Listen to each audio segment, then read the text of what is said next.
FM News on point.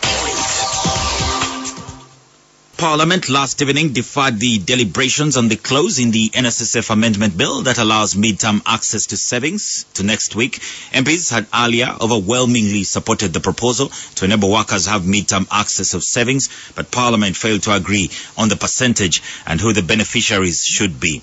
The Joint Committee reports that had proposed that savers should be allowed to access 20% of their savings as long as they have been saving for 10 years and have clocked 45 years. During the debate, Bulamoji County MP Kenneth Lobogo proposed that even savers who lose their jobs should access their savings. However, the Speaker, Rebecca Kadaga, deferred the debate to next week. They may put it at 30, at 25, 20 or something like that. So it is just a reference mark, but it can be within the discretion of the board, the minister to allow that figure.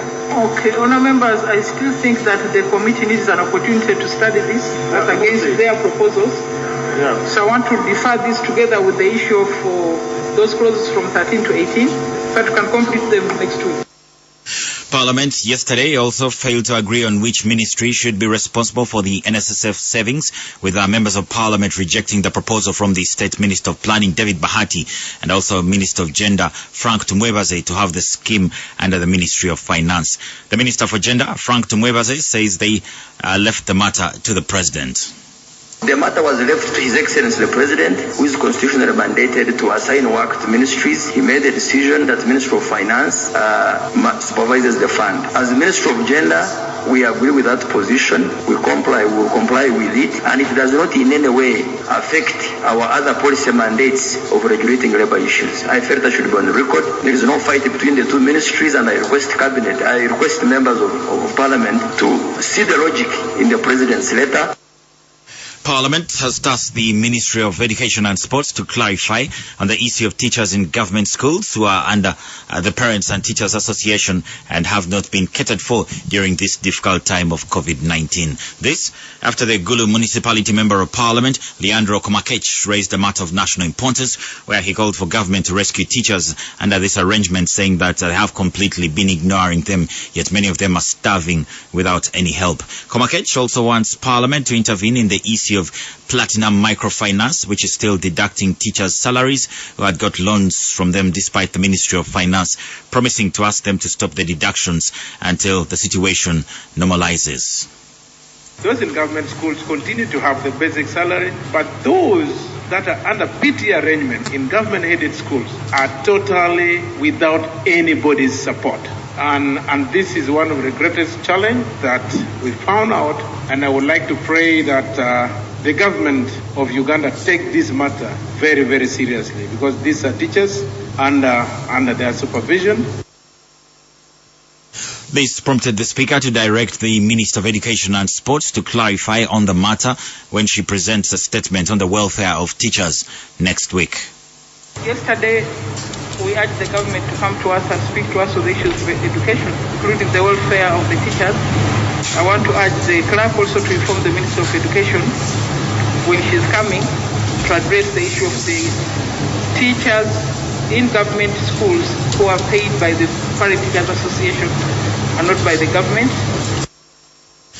The NRM Workers Union will conduct their party primaries on the 10th of October to elect flag bearers for the parliamentary posts. The chairman of the NRM Workers League, James Twaheo, says only the executive of each district, which is comprised of 5 members, will take part in the elections in their respective areas, which will be communicated.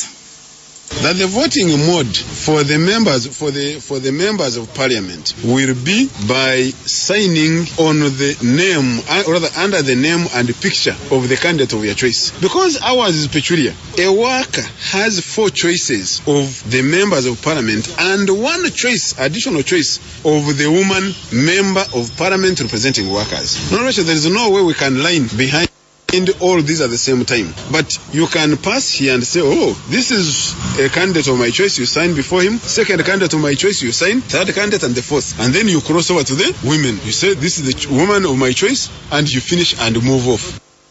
Makerere University has set the 13th of October 2020 as the date for the resumption of studies for medical students.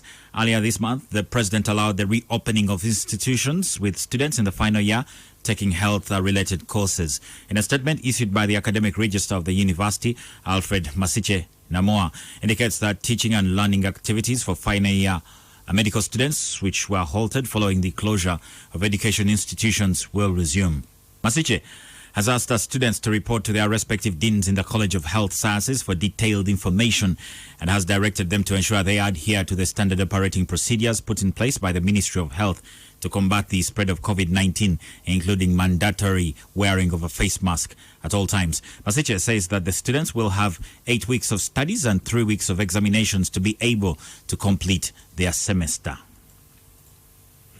Now in World Health News, the number of confirmed coronavirus cases across the globe has surpassed 30 million, according to figures by America's Johns Hopkins University. More than 940,000 have died with COVID-19 since the outbreak began in China late last year. The worst hit nations are the US, India and Brazil, but there is a renewed spike in infections across Europe. Many Northern Hemisphere countries are now bracing for a second wave of the pandemic as winter approaches.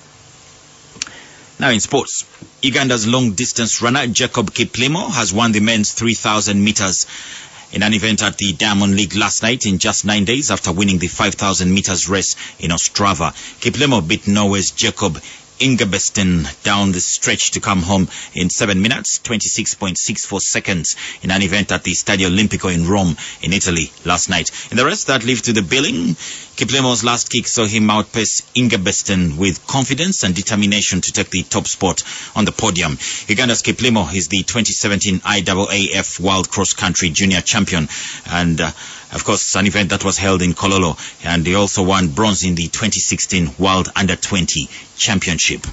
Elsewhere in the world of sport, in soccer, Tottenham Hotspur boss Jose Mourinho says that in this moment he believes in record signing Tunge Ndombele after he bundled in a late winner against a 9-man Lokomotiv Plovdiv in the Europa League as Spurs won 2-1 last night. That's to qualify for the group stages of the Europa League.